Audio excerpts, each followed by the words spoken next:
ओम श्री गणेशाय नमः। ओम नमो भगवते वासुदेवाय।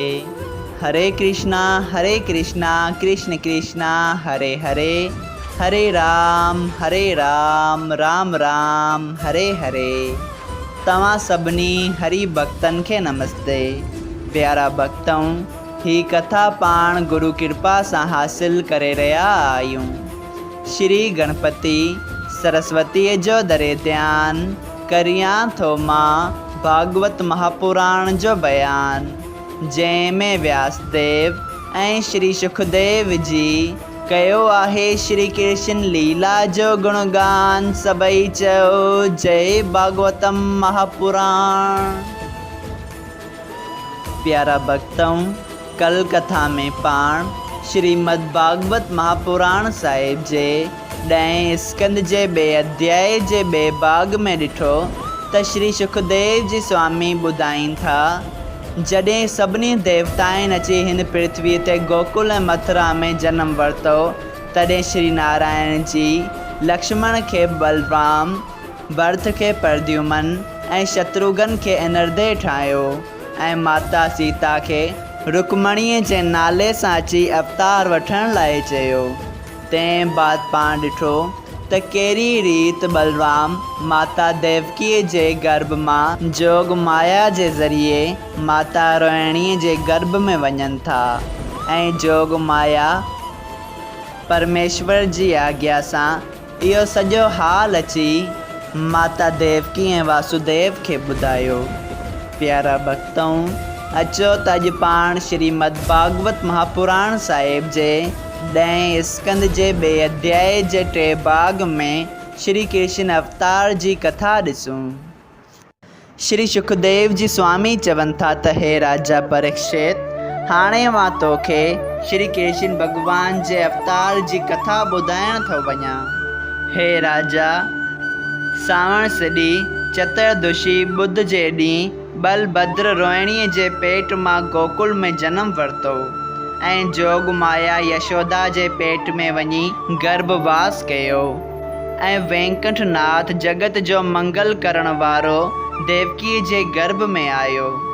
तॾहिं उन जे अचण करे वासुदेव ऐं देवकीअ जे मोह जो प्रकाश सूरज वांगुरु चमकण लॻो।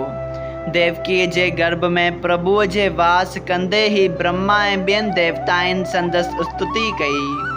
पंहिंजे क़ैद थियण खां हिकिड़ो ॾींहुं अॻे देवकी विर्त रखी जमुना ते सनानु करण वास्ते वेई हुई। उते यशोदा बि आई हुई ऐं पाण में कंस जे दुखनि ॾियण जी ॻाल्हि ॿोल कई हुआऊं।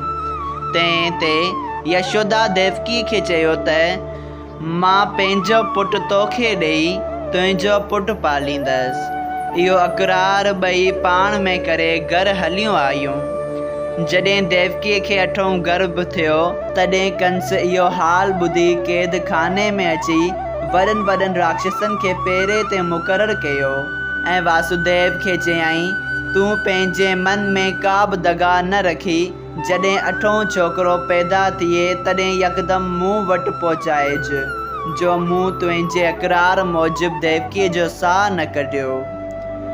ईअं चई कंस वासुदेव ऐं देवकीअ खे हथकड़ियूं ऐं ज़ंजीर विझी उन्हनि खे कोठीअ में बंदि करे छॾियो ऐं कुल्फ ॾेई घणनि ई राक्षसनि जो पहिरो उते बिहारे राज मंदर ते आयो ऐं उन ॾींहुं घणे डप हुअण करे बिना खाधे पीते सुम्ही रहियो ऐं ॿिए ॾींहुं वरी क़ैद खाने में वञी वासुदेव ऐं देवकीअ जो प्रकाश ॾिसी चवण लॻो, जहिड़ो तेज हिन गर्भ जे दफ़े अव्हां जो ॾिसण में अचे थो, अहिड़ो प्रकाश ॿिए कंहिं बि गर्भ जे दफ़े तव्हां जो न हो।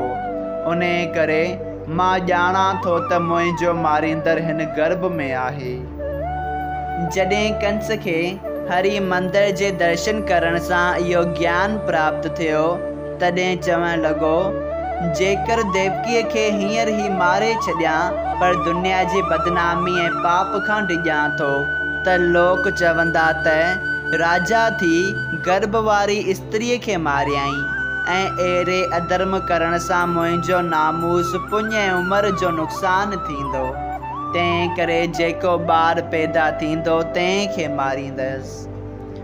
इहो वीचार करे हू पंहिंजे घर हलियो आयो ऐं पहिरेदारनि खे हुकुम ॾेई आयो त जंहिं वक़्तु ॿार पैदा थिए उन वक़्तु यकदमि मूं खे ख़बर ॾिजो।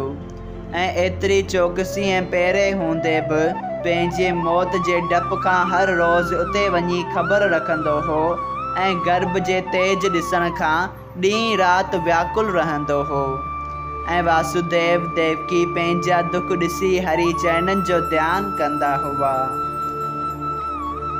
जॾहिं गर्भ जा ॾींहं पूरा थिया तॾहिं श्री श्याम सुंदर ही सपनो वासुदेव ऐं देवकीअ खे ॾेखारियो। तव्हीं सभु सोच छॾे सब्र करियो, मां जल्द अवतार वठी तव्हांजो दुख छॾाईंदसि। इहो सपनो ॾिसी ॿई जागी पिया। तॾहिं देवकी वासुदेव खे चयो, धर्म छुटी वञे त फ़िकर नाहे, पर हिन बालक खे कंस खां बचाइणु घुरिजे। वासुदेव चयो त ए प्राण प्यारी, असीं क़ैद खाने में बंदि आहियूं, सो कहिड़ी तरह इन बालक खे लिकाए ऐं बचाए सघंदासीं। जॾहिं इन चिंता में ॿई विर्लाप करे रोवण लॻा तॾहिं उन साथ ब्रह्मा जी, श्री महादेव जी ऐं सभु देवताऊं अहिड़नि रूपनि सां जीअं खेनि को बि ॾिसी न सघे उते आया ऐं हथ जोड़े वेद मंत्रनि सां हिन तरह गर्भ स्तुति करण लॻा। हे पार ब्रह्म परमेश्वर सतरूप, तव्हां टिनी वक़्तनि में क़ाइम ऐं दाइम रहो था। असां अव्हां जी शरण में आया आहियूं। ही संसार रूपी वण तव्हांजी माया सां पैदा थी तव्हांजे आसरे ते रहे थो। उन जी रक्षा ऐं पालना करण वास्ते तव्हां घणा रूप धारे सभिनी जीवन खे सुख ॾियो था। ऐं जेको भक्त तव्हांजे नाले जो सुमरण ऐं स्वरूप जो ध्यानु करे थो तंहिंजे भवसागर पार लंघण में कुझु बि शक कोन्हे। ऐं जेको माण्हू पंहिंजे ज्ञान तप यज्ञ ऐं ॿियनि चङनि कर्मनि करण जो अपमान थो करे ऐं तव्हांजी भक्ति नथो करे सो ज़रूरु दुख ॾिसे थो। यज्ञ ऐं ॿिया कर्म करण सां मुक्ति नथी थिए ऐं तव्हांजो प्रकाश सभिनी जे बदन में हिकु जहिड़ो रही पाप ऐं पुण्य जो शाहिदु रहे थो ऐं तव्हां कंहिं बि दुख ऐं सुख सां तालुक़ु नथा रखो। हे पार ब्रह्म परमेश्वर, जेकॾहिं तव्हां सुरगुण अवतार न धारियो त संसारी जीव जेकर कहिड़े नाले जो सुमरन कनि ऐं कहिड़ी लीला ॻाए भवसागर पार लंघीनि। तव्हां त जनम मरण खां रहित आहियो, फ़क़ति पंहिंजनि भक्तनि जो उद्धार करण वास्ते अवतार वठो था। जहिड़ी तरह तव्हां कच्छ ऐं मच्छ ऐं ॿिया अवतार वरिता हुआ तहिड़ी तरह हे पार ब्रह्म परमेश्वर हाणे बि पृथ्वीअ जे पार लाइण ऐं भक्तनि खे सुख ॾियण ऐं अधर्मी राक्षसनि खे मारण वास्ते यादव कुल में अवतार वठी पंहिंजी लीला करियो। सभई चओ जय श्री कृष्णा। प्यारा भक्तों, देवताउनि इहा उस्तुत करे वासुदेव ऐं देवकीअ खे आकाशवाणीअ वांगुरु चयो, जंहिंजे दर्शन वास्ते असां टिनी लोकनि में घुमूं था पर संदसि दर्शन नथा पायूं, सो आदि पुरुष तव्हांजे घर में अवतार वठी सभिनी दुष्टनि खे मारींदो ऐं पृथ्वीअ जो भार लाहींदो, तव्हांखे सुख ॾींदो ऐं तव्हांजी कृपा सां संदसि दर्शन असांखे बि मिलंदो। हाणे तव्हां कंस जे डप खां न डिॼो जो उन जो मौत अची वेझो पहुतो आहे। जॾहिं वासुदेव ऐं देवकी अहिड़ी तरह उस्तुत ॿुधी पर कंहिंखे ॾिठो कीन तॾहिं अजब में पइजी विया ऐं इहा पक थियनि त हाणे जल्द ई दीन दयाल श्री नारायण जी अची असांजो दुख टारींदा।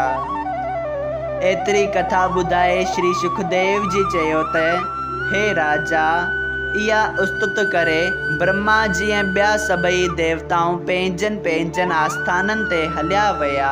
सभई चयो जय श्री कृष्णा।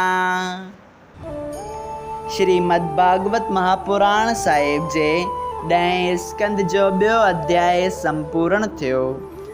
अगरि तव्हां सभिनी हरि भक्तनि खे हिन कथा मां लाभ हासिल थियो हुजे त कृपया हिन कथा खे ॿियनि हरि भक्तनि सां शेयर कजो त उन्हनि जो बि भलो थिए ऐं तव्हांजो बि भलो थिए।